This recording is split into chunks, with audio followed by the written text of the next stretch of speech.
తెలాని పట్టణంలోని కోర్టు దగ్గరలో గల ఎన్వీఆర్ కళ్యాణ మండపంలో వేమూరు నియోజకవర్గం కూటమి నాయకుల విస్తృత స్థాయి సమావేశం జరిగింది. ఈ సమావేశంకు ముఖ్య అతిథిగా మాజీ మంత్రి వేమూరు శాసనసభ్యులు శ్రీ నక్క ఆనందబాబు గారు పాల్గొన్నారు. ఈ సందర్భంగా మాట్లాడుతూ ఈ కార్యక్రమంలో వేమూరు నియోజకవర్గం కూటమి నాయకులు, కార్యకర్తలు, గ్రాడ్యుయేట్లు అధిక సంఖ్యలో పాల్గొన్నారు. ఆలపాటి రాజేంద్ర ప్రసాద్ గారి గెలుపు అనేది నా దృష్టిలో నల్లేరు మీద నడక సామెతే, ఈజీగా నడిచింది. కానీ మనం మాత్రం మన ప్రత్యేకత చాటుకునే దానికి పనిచేయాల్సిన అవసరం ఉంది. ముఖ్యంగా వేమూరు, తెనాలి నియోజకవర్గం, గుంటూరు అర్బన్ ప్రత్యేకంగా మేము దృష్టి పెట్టాలని చెప్పి మేమందరం కూడా మాట్లాడుకున్నాం. కొంతమంది ఇక్కడే సాధించాలి. దాదాపు 100-70-80% ఓట్లు అనేవి కంప్లీట్ గా కార్యకర్తలు, నాయకులు, క్షమించాలి పెద్దలు, మాజీ శాసనసభ్యులు, జేడీసీసీ బ్యాంక్ చైర్మన్ బొమ్మలేని వెంకట సుబ్బయ్య గారు విచ్చేశారు. కిందనే కూర్చున్నారు పెద్దలు.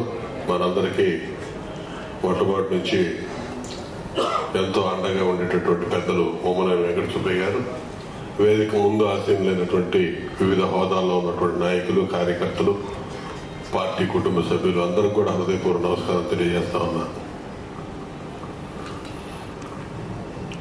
ఈ సమావేశం యొక్క ఉద్దేశం వేదిక మీద ఉన్న పెద్దలందరూ చెప్పారు. అనేక రకాలుగా 5 ఏళ్లు సేవలు అందించి కూటమి పార్టీల ఐక్యత విషయంలో మరి ఆయన తెనాలి నియోజకవర్గం నుంచి పోటీ నుంచి కూడా తప్పుకొని త్యాగం చేసినటువంటి పరిస్థితి మీ అందరికీ తెలుసు.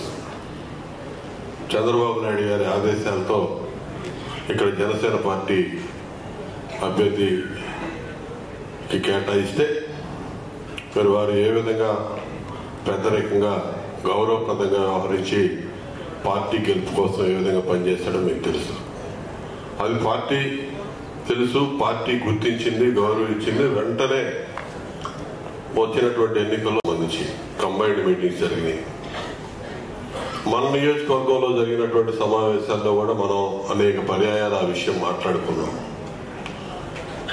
ఓటర్ ఎన్రోల్మెంట్ సంబంధించి కూడా మేము ఈ స్థాయిలో స్థానికంగా ఉన్న నాయకులందరూ కూడా మన నియోజకవర్గంలో ఆ ఓటర్లు నమోదు ప్రక్రియలో కూడా మీరందరూ కూడా పాలు పంచుకున్నారు.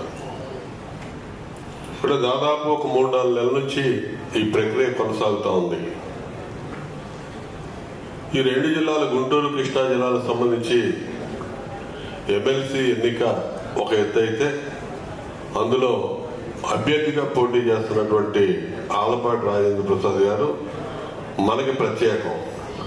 మిగిలిన వాళ్ళకంటే కూడా మనం ప్రత్యేకంగా చూసుకోవాల్సిన అభ్యర్థి అనేది మీకు ప్రత్యేకంగా చెప్పాల్సిన అవసరం లేదు.